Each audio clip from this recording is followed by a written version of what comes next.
Hey there, people. How you doing? It's time for another episode of the Car Talk Radio Show, the show that isn't a show, but it makes for a great intro. That's why I came up with that. I'm your host, Sprax, also known as Jimmy, also known as the leader of Wolfpack. You don't know who Wolfpack is yet. You don't know what Wolfpack is yet. I'm one of the leaders of it, however, and me speaking this in public, right? Now basically is me forcing myself to hold myself accountable and to grind even harder to show what Wolfpack is. It's going to take some time, but I'm basically pre speaking into existence, if that makes sense. Well, anyways, getting back into the topic, as you see by the title of this video, it's about jobs, or we're sticking on the topic of jobs as I'm having trouble getting jobs. Kind of, not really. I'm not really hearing back from jobs. Like, I have a backup job, which is teaching. I have my network. They're in teaching and they've been trying to get me to become a teacher for like the last few years now. And I'm just very resistant on it. I don't really want to be a teacher, right?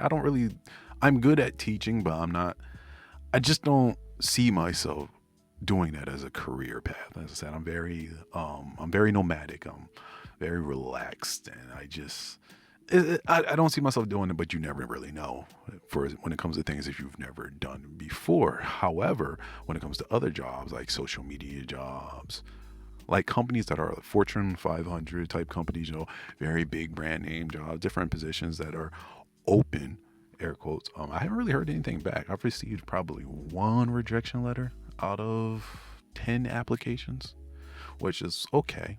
That's kind of whack. But even on the more local scale, it sounds messed up, but lower tier blue collar scale, friends of mine are having trouble getting employment. Like, as we all know, or if you don't know, you do know now, there's a hiring freeze going on because we are not in a recession, even though we are in a recession, even though this recession is actually kind of caused by the employers and all the rich people and all that other stuff. But then again, the housing crash was also caused by them. So we're just back, going full circle. But there's a hiring freeze. And because of that, people are having trouble finding jobs. But before we get into that, I just want to preface everything with this comment. So, for whatever reason, my audio completely cut out there. Don't know why I did, but I just happened to review it, see that it's messed up, and I'm just going to do it right here because I have my phone in and it's nice and sunny outside. So, why not? So essentially what I was saying there is, as a floating head, is I do two types of videos, right? I do my car talk videos, or right now me outside talking, and I do more bigger videos. The bigger videos take time because I'm a busy person. I work 7 days a week. I go to the gym 3 to 5 days a week. I also have a personal life. I'm just everywhere, right? Whereas the car talk videos are more, I could get them out the way.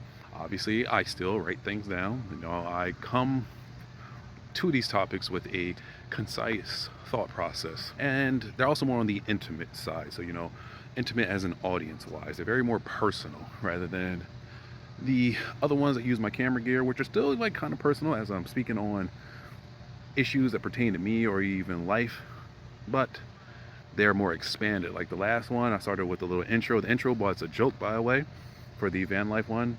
It was basically me just like leading into it with a subtle joke. But as I do those more, they will be expanding. They will be becoming bigger.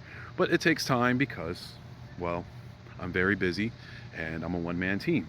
All the editing, all the writing, everything I do myself. And the whole point of bringing this up is just so people don't be surprised about it. Basically, anybody that's new who sees stuff and is like, why is he just talking in the car? This wasn't the last video I saw. Well, because I alternate. In fact, when it comes to alternating and things, I will be up in Elizabeth, New Jersey tomorrow. Today's Thursday.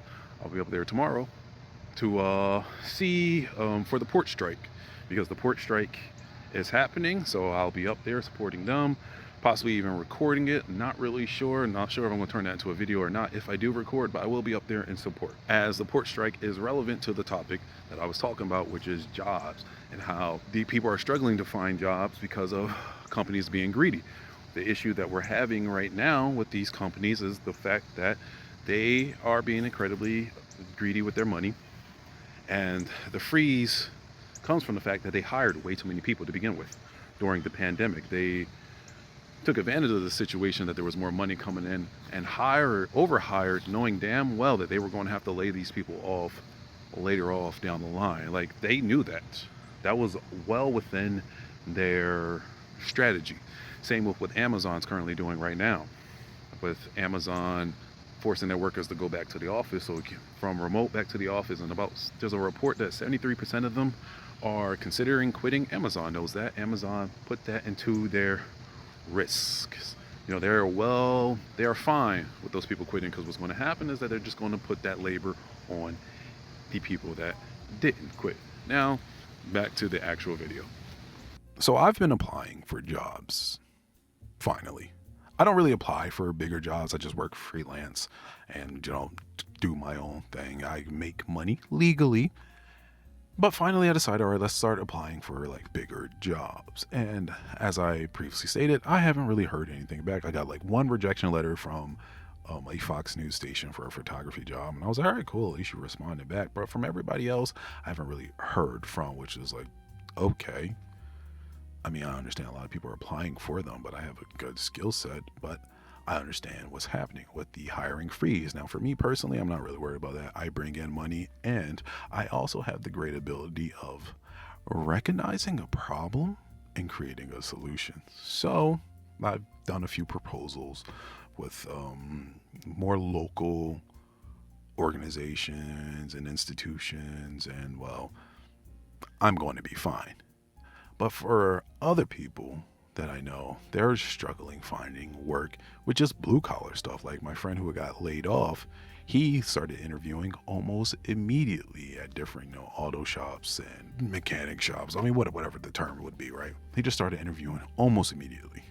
And he has a good work ethic. He has a good name in the region, and he is passionate about what he does. He's skilled, and yet he hasn't really heard from anybody back. Now, when it comes to some of these jobs, we understand that even though they are interviewing, what mainly happens is people hire their friends or people that they know.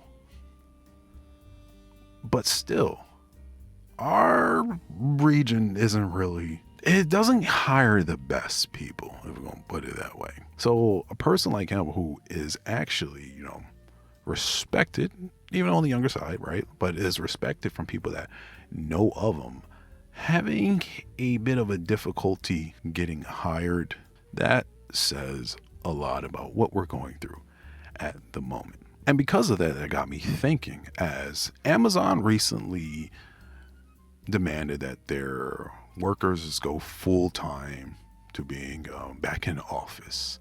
And because of that, there was a report that came out that about 73% of them have considered quitting. Now, Amazon they're not stupid.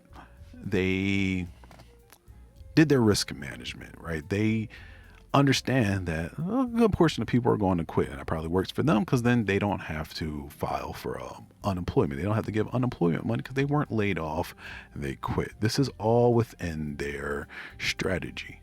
And because of that, I started looking more into like, there's a freeze in jobs, which we all know, but you still have situations like Amazon happening. So are people still quitting jobs? And to that, my surprise is yes, people are still quitting. Even with people struggling to find jobs, there's still a significant portion of the workforce who's getting fed up and are quitting because of the fact that there is a job freeze. And with this job freeze, we understand what happens with these companies. They're not hiring people, right? They're doing fake jobs, ghost jobs. There's a million videos, metaphorically, a million videos, not actually a million. Well, there might be.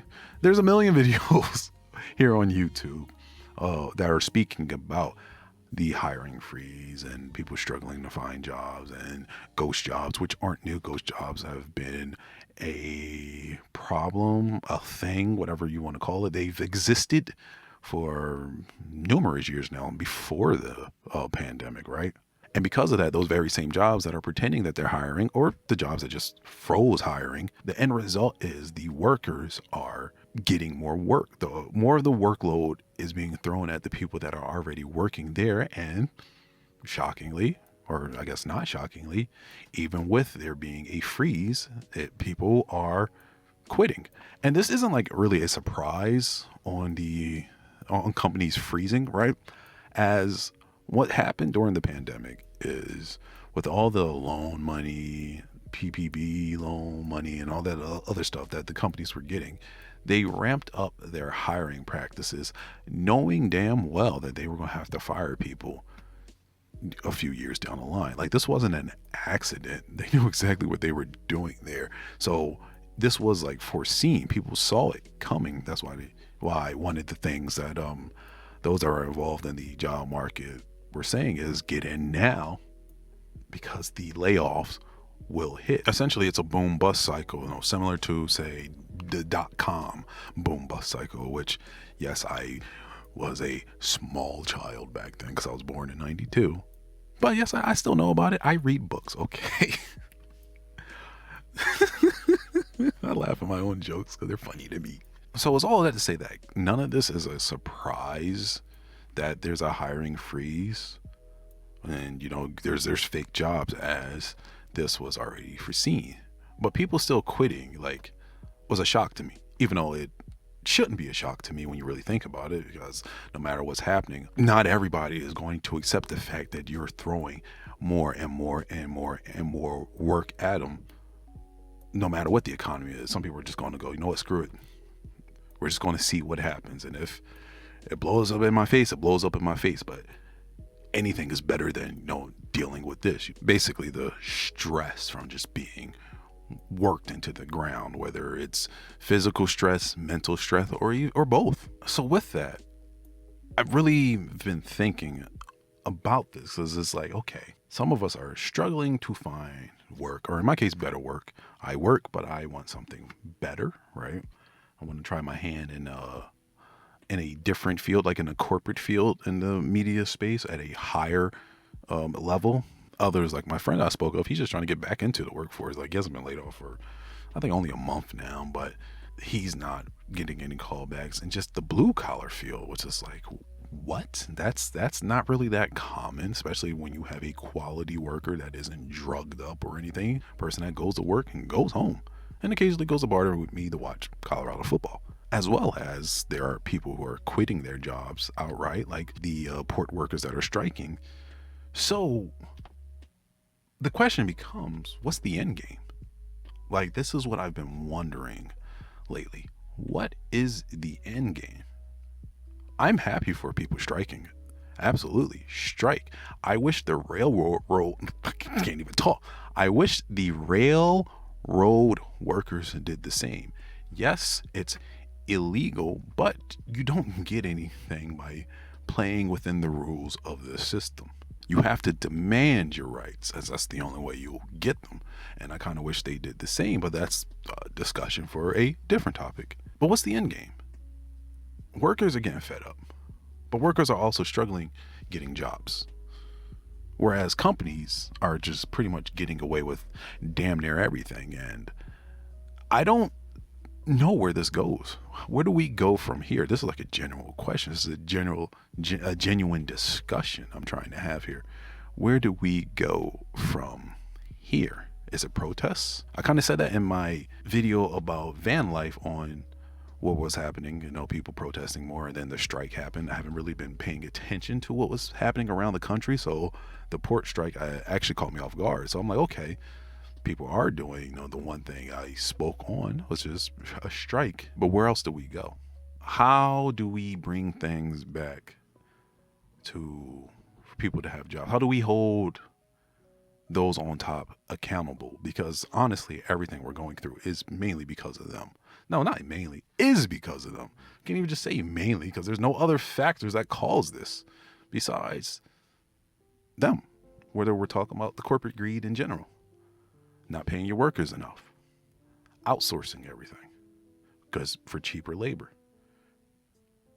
AI, which is not even really AI, and the FM sense that people think of. FM means fucking magic.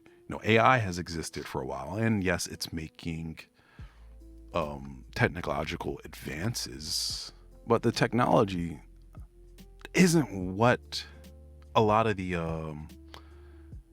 tech people are. Well, not even tech people, a lot of the tech salesmen. It isn't what they are selling it up to be. It's not this gigantic game changer that's going to automate everything. For a lot of times, these are just databases that are using human research. So you still has to be human input. And depending on what database is being used or what they're scrubbing from the internet, some of these AI models are getting dumber because there's a lot of stupid things on the internet. So the result is going to be the output is going to be worse. And now you need humans to go in and fix the issue that was created because the company tried to go cheap by using software. You see, like, it creates its own, like, Ouroboros type socks. Once again, I can't talk. Ouroboros type cycle where it's just eating itself, right? It's a mess. Truthfully, I don't know. Like, besides more protests, I guess, more people in the industry saying enough is enough, and bringing the economy to a halt. Something has to be done because it doesn't make any sense. It really doesn't. Like I said, I thankfully, even though I'm living like this, I am in an okay position despite my debts. Get my debts out the way, that I don't really have to worry too much. But if I had a family and, a wife, kids, dogs, a house, yeah, good luck ever owning one of those, my thought process would be different. One thing that happens when it comes to instability because of jobs, whether you can't find a job or your job makes you unhappy, is we see it at home. When these things start to happen, divorce rates, breakups, they jump. We saw it during the 2008 housing crisis, just like how we saw it during the pandemic. With our artificial recession or whatever this current issue is, you're going to begin to see it more in people's home lives with divorces and breakups and, unfortunately, domestic abuse, as well as some unaliving happening, right? Obviously, we don't really want that latter stuff to happen. However, the way to prevent that, I'm guessing, like, this is really just speculation on my part, is bringing the economy to a halt with a mass worker protest so we can reset everything. That seems like that's the only true solution, is to hurt the pockets of executives and politicians by just making everything go to a halt. That way we can go back to square zero and start all over again, which will still mean a lot of work being done. In fact, funny enough, this year is 2024, and about 100 years ago, around the same time, you know what we were having? Labor strikes. Laborers wanting their rights. So it's like a century has passed and we went full circle. Or maybe we never even stopped. It was just a continuous fight. But we're kind of back at where we were before with just more technology. But that's the video. More questions than answers, honestly. However, we'll see what the comments say, what people think. And of course, as always, I will see y'all in the next video. I'm out of here. Have a good one. And as always, deuces.